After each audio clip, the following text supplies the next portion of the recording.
Stone Cold when he talks about this on. This was off the record. It was off the record. But yeah, Stone Cold could wrestle at least 10 more years.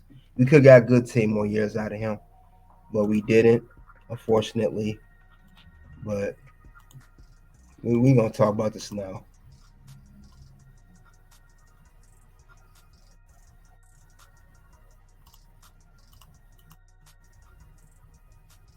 You guys get the likes up. We'll get to the part in the interview.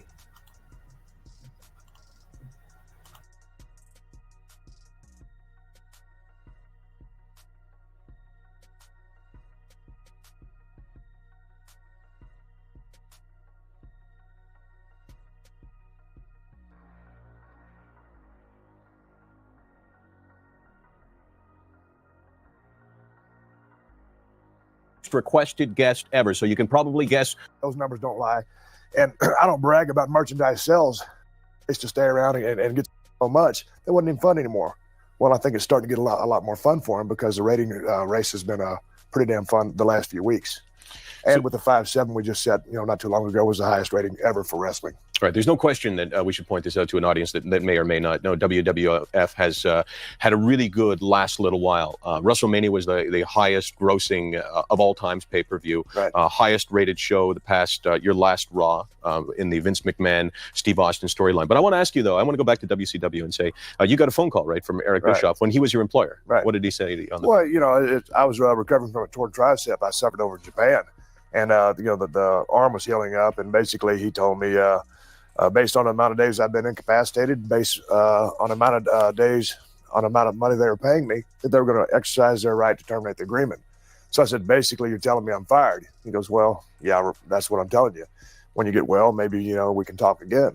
And, getting fired doesn't bother me at all. If I get fired tomorrow, that doesn't bother me. But, I lived 30 miles from the CNN Center at the time. All you got to do is say, come down to the office, we need to talk.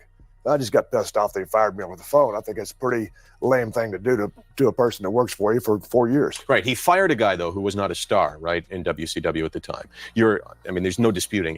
Eric Bischoff wouldn't even dispute it. You are a huge star right now. What is the difference? Why in WWF is your persona so enormous, and back there you were just another guy?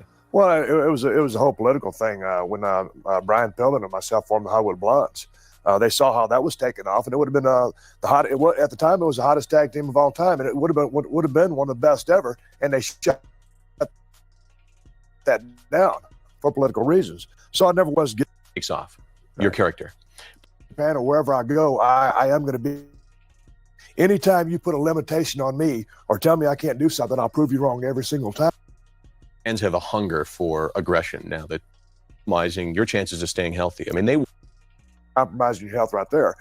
So maybe some steps should be done to try to get people to be a little bit safer. But that's just the facts. That's just his ass.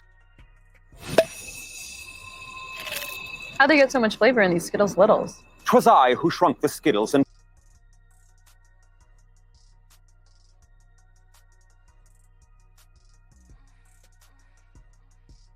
Okay. Yeah. All right. Let me throw out some names. Give me one line, one comment, whatever. What? Again, back with more with Stone Cold. Yes, Brian was 34, 35 years old with the heart problem and all that, and all the pain he was in. Just a real sad thing. Says, well, it didn't really sink in. It didn't until you wanted to finish the show. It probably wouldn't be good for you because you wouldn't be talking.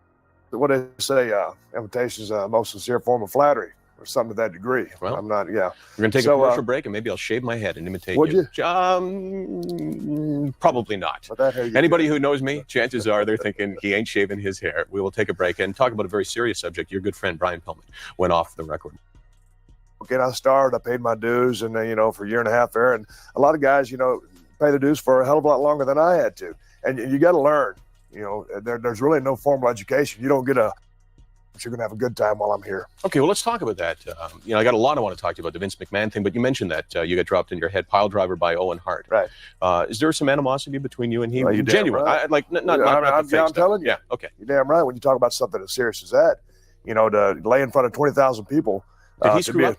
You're damn right he screwed up. What did he do? They dropped me flat on my head. As you know, opposed in front to, of, well, usually, you know, you suffer a little jolt out of that, but not anything like I did. And lay there in front of 20,000 people, not being able to move an arm or a leg, you know, I'm still pissed off at, about it, to this day.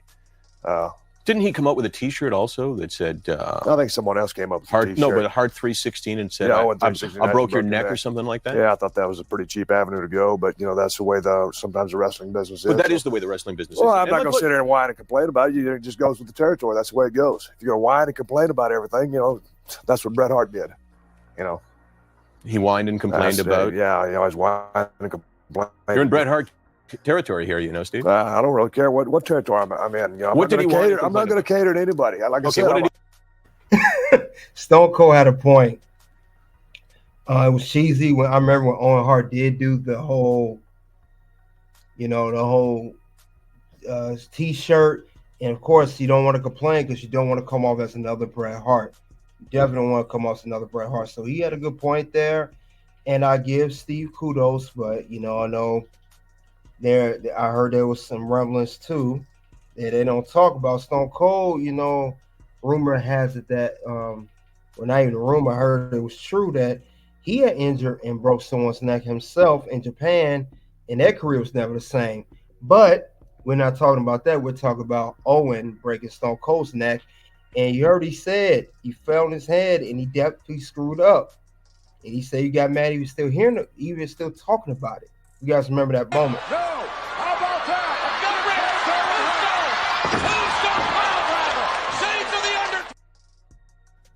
So Stone Cold had every right to feel the way he did. Every right to feel the way he did. So, with that being said, I know also too, not only Stone Cold talk about, but I know JR, good old JR, he talks about Stone Cold's neck injury. So that's going to be crazy. Because he, that's his, Jim Ross and Stone Cold, they're close friends. So he gonna talk about the neck injury and everything. Because Jim Ross, he was there, he saw through it all. But I want to see what Jim Ross had to say regarding his injury. So let's talk about it. And we are almost at the finish line, guys. We're almost at the finish line. And then this will be the last thing we talk about. So we are talking about Stone Cold versus Owen Hart, and the injury here.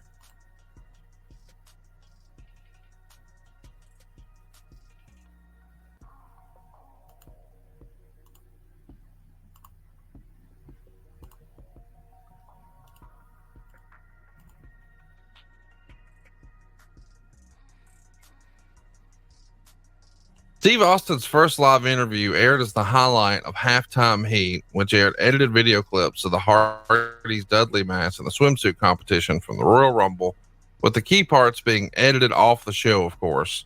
Austin was in a neck brace, obviously in great pain, and it was weird because they showed a clip of him getting run over as the reason for his injury, but almost in WCW-like fashion, they did the interview and neither he nor Jim Ross brought up the angle they were selling.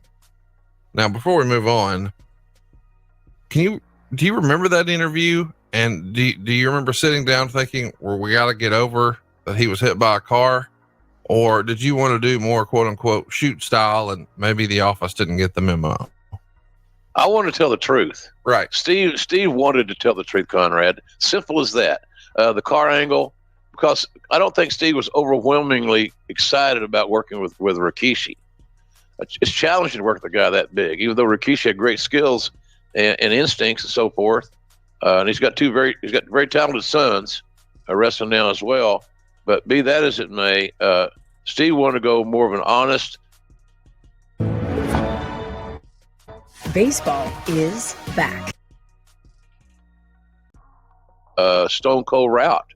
Here's what it is, and this is what I'm dealing with, and it makes it more believable. But the creative forces wanted to stick with the sports entertainment theme and sell the angle, and thinking that Steve at somewhere would accept that angle as a good part of his journey.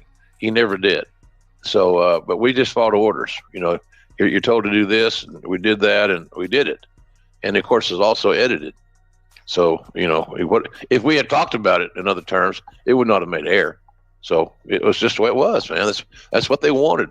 The producer, the owner, the creator wanted this, and that's what we provided. Let me ask you, you mentioned Rikishi there. Do you think by this point you guys had already imagined that this is going to be the payoff? I mean, we know ultimately it wound up being Rikishi, but do you think you knew that at this point, or was it still a question mark? Well, we knew where we were going. Okay. So yeah, no, what a question mark. I mean, Rikishi was the guy that was earmarked to be. You get a push, the almighty God forbid push. So that was that, and so Austin and I obviously knew what the plan was, but he wasn't crazy about the plan. Right. So that's simple as that, man. It's just he wanted to be real, and reality-based pro wrestling always has worked better than total fantasy and bullshit. No doubt about that. Let's keep going here. Meltzer also, all right. Ross brought up Deborah, which is a subject that has never been broached on WWF television before. And Austin said they were engaged and would be married in the near future. And they continued on that the next night on Raw. Ross was clearly trying to make it seem legit and not like an angle. And Austin was somewhat in character and somewhat not. And even brought up Austin being an icon of the sport like Bruno Sammartino in the 60s and 70s and Hulk Hogan in the 80s in the WWF, mentioning two names that are never mentioned and certainly not reverent in reverent terms like that on WWF television. Austin estimated 3 to 4 months before he could be back in the ring, but also said if he couldn't go full speed, he just wouldn't come back. And Austin was clearly in a lot of pain, and a lot of people were stunned by seeing him in that condition and his slurring words and the like. And it was one of those deals where in hindsight, it may have been better had he not done the interview. Do you remember being concerned that, man, we're showing him in a less than ideal state? Maybe we shouldn't do this. Did you say you don't show John Wayne weak? There you go. You don't show John Wayne selling. You don't to any degree off a non-bleeding wound. It probably in hindsight would have been better if Austin did not do the interview with JR. And secondly, it was just a way to pop a rating. Steve was money. Steve was a rating. Whatever he did, wherever he did it, people were going to tune in. And that's what was being sought after on that halftime heat interview. It was a unique time. It was a unique placement, and they needed Austin to drive the people to that program so that it's like a lost leader item at Walmart. You go in and buy something for 99 cents. It may cost them $1.50, but they don't care because they got you in the store with a 99-cent item. And we got to watch TV because of the presence of the greatest star that we had to that point in Stone Cold. No doubt about it. It's something that we've heard as wrestling fans for a long time. Guys would say, old timers would say, keep your wife away from the business. Did you have a conversation with Steve about, I don't know, man, is it a good idea we acknowledge Deborah? Or was it more one of those spots where if he didn't acknowledge Deborah, then there really maybe wasn't a role for her on TV at that point. So let's mention her so she can keep a job and keep traveling with me. No, it wasn't. I don't remember discussing with Steve the whole Deborah topic. I think there were things that we were given subject matters, bullet points, so to speak, to discuss. But I was not going to go into business for myself and talk about a man's fiance. Sure. And in real life and getting ready to get married in real life without clearing it with him. It wasn't my idea to talk about Deborah. I didn't see a lot of reason to bring her into the equation other than it made Steve more human, I guess, because, he's a man and he and this woman are attracted to each other, and she's a beautiful, very nice, very smart. She's got a master's degree from the University of Alabama now.